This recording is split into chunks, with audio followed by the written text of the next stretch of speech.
What if I told you that the most feared pitcher in baseball history was once traded for a fence? Not money, not players, a wooden fence around a minor league ballpark. His name was Lefty Grove, and the men who stood in that batter's box against him, Hall of Famers, World Series champions, legends whose names you already know, every single one of them said the same thing. They had never seen anything like him. In this video, those legends speak for themselves. Their words will surprise you. Some will stop you completely. Stay until the end, because the final story is one that almost no one knows. Before Lefty Grove became a legend, he was an embarrassment. In 1925, the Philadelphia Athletics paid $100,600 to bring him to the major leagues. That number was not an accident. It was $600 more than the New York Yankees had paid for Babe Ruth. The Athletics wanted everyone to know they had purchased something special. The first season told a different story. Grove led the entire American League in walks. 131 times he could not find the strike zone. The Philadelphia newspapers did not hold back. They called him the $100,000 Lemon. Fans who came expecting dominance went home disappointed. What those fans did not know was this. Grove had already won 111 games in the minor leagues before he ever threw a single pitch in the majors.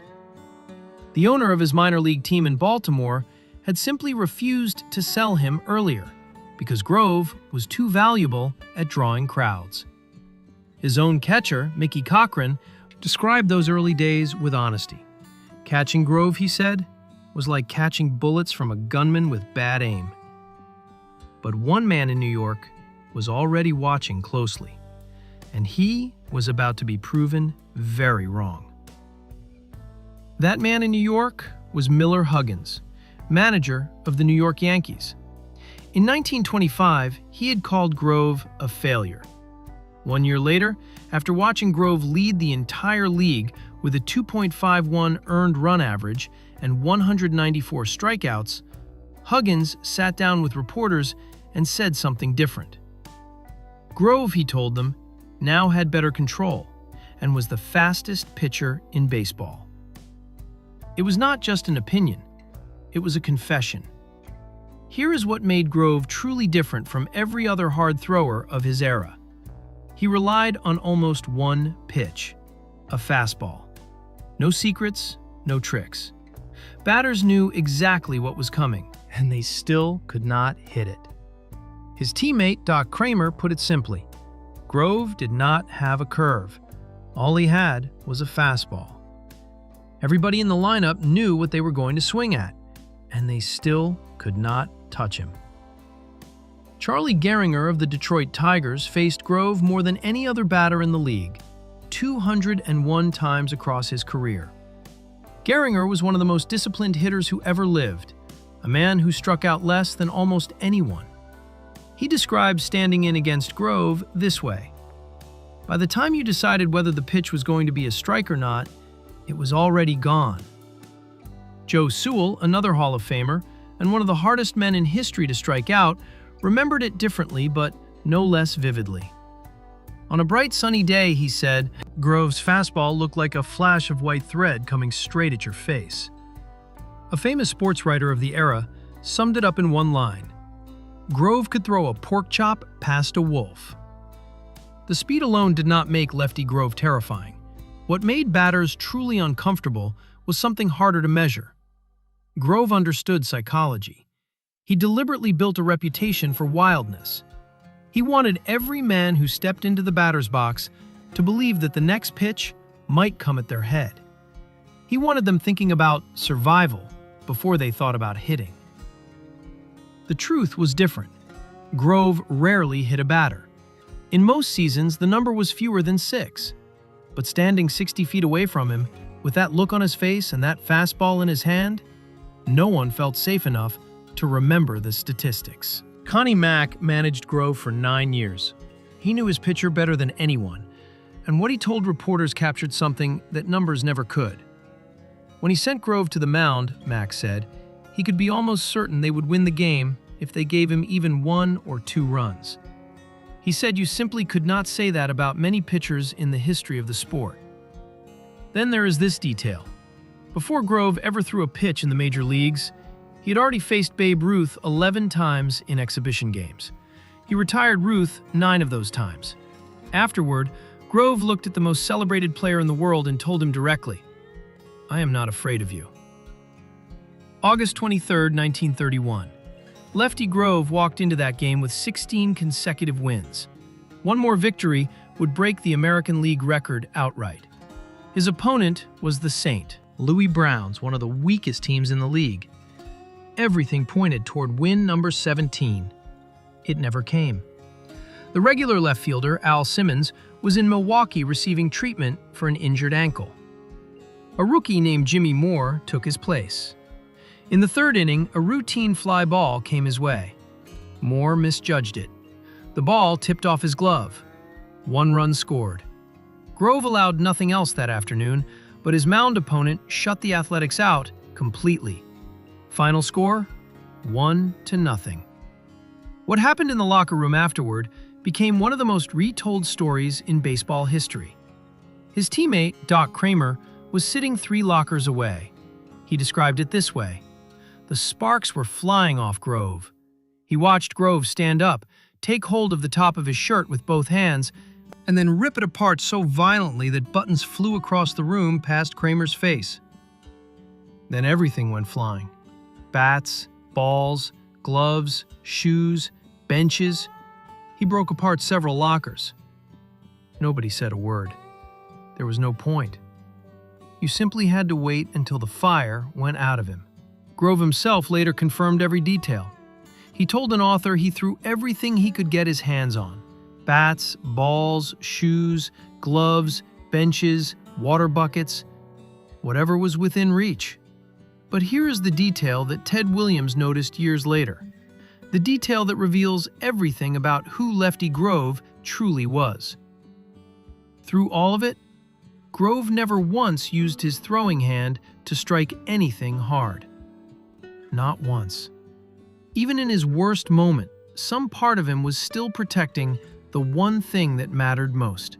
After 9 years of dominance in Philadelphia, the Athletics sold Grove to the Boston Red Sox before the 1934 season.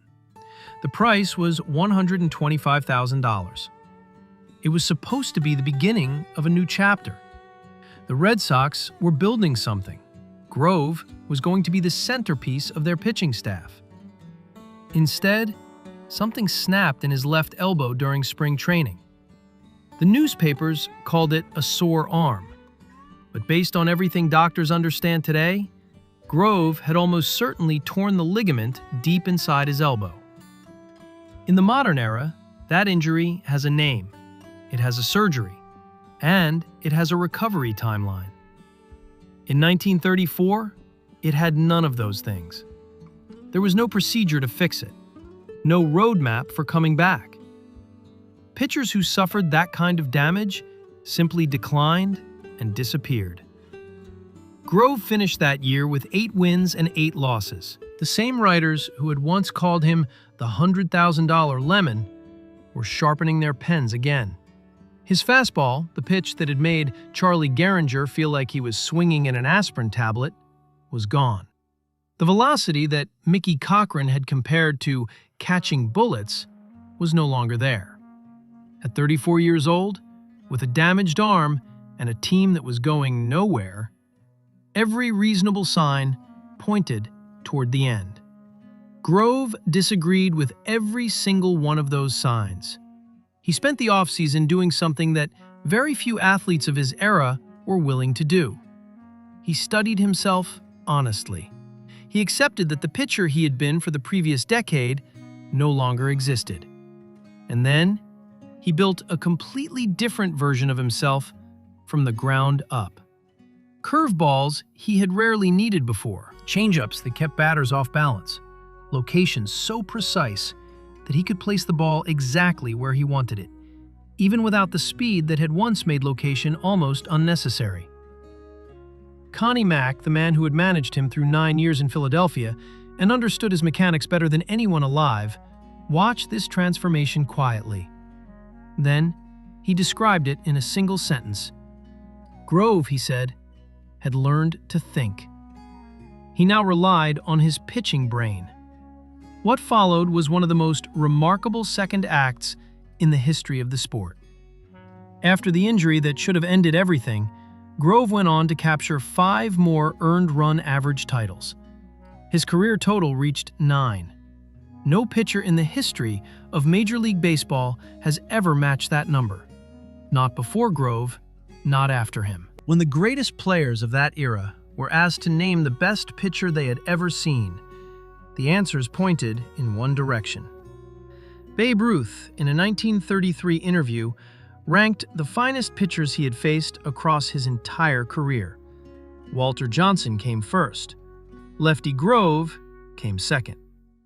This was Ruth speaking, the same man Grove had retired 9 times before either of them reached the major leagues. Herb Pennock, a Hall of Fame pitcher who had faced the best of 2 decades, placed Grove alongside Walter Johnson as the 2 greatest pitchers he had ever seen.